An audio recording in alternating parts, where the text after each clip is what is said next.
I'm back again with another episode of We'll See. You remember your first day?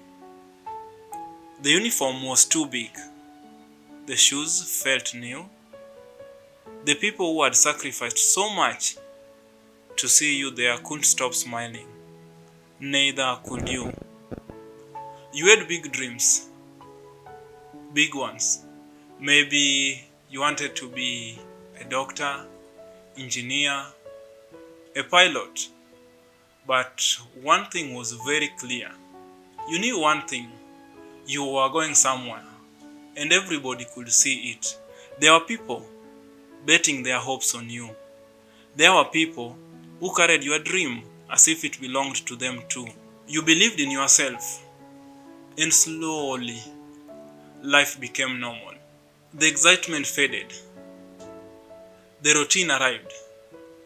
The rules arrived. The pressure arrived.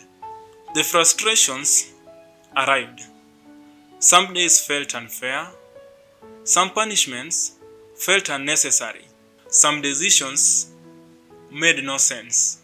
And every day, the complaints became louder. You listened. You joined. Sometimes you laughed. Sometimes you contributed.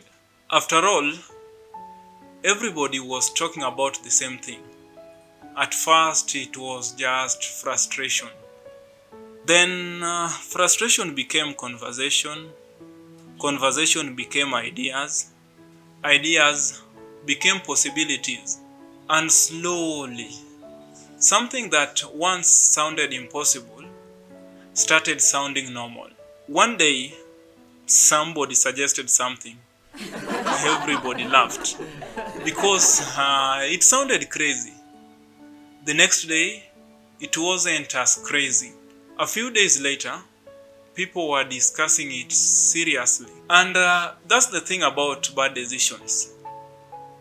They rarely arrive looking dangerous. They arrive looking reasonable. Reasonable enough.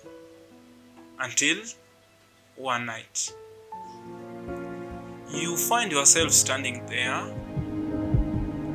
heart beating fast, mind racing, holding something small, very, very small, a matchstick. And in that moment, it doesn't feel like you are destroying your future. It feels like you are proving a point. You are making a statement. You are sending a message. Just one small action. That's all. One small action. Then suddenly, it isn't small anymore. The smoke grows. The panic begins. People start running. People start screaming.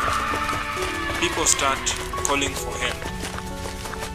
And now, things are moving faster than you ever imagined. Much faster. Because consequences do not wait for permission. And before you process what has happened, the headlines arrive. Some people live with scars. Families are crying. Phones are ringing in places that should have remained peaceful. Some people never make it home.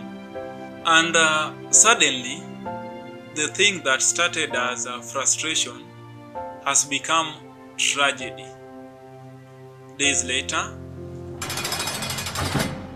you are sitting somewhere you never imagined.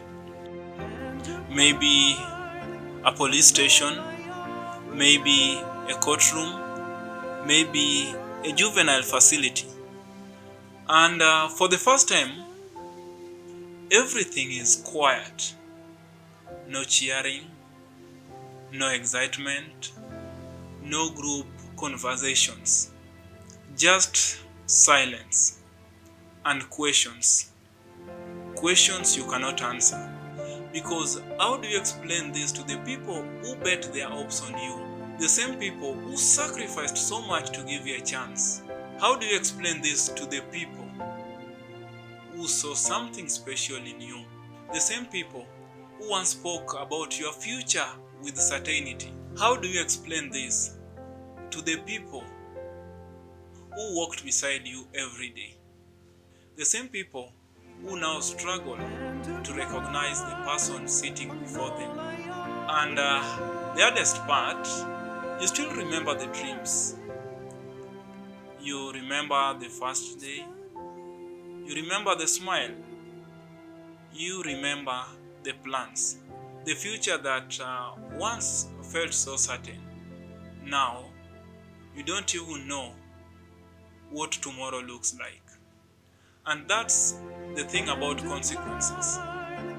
Nobody plans for them. Nobody wakes up hoping to destroy their future. Nobody starts their journey thinking it will end there. It always begins with something small. A complaint,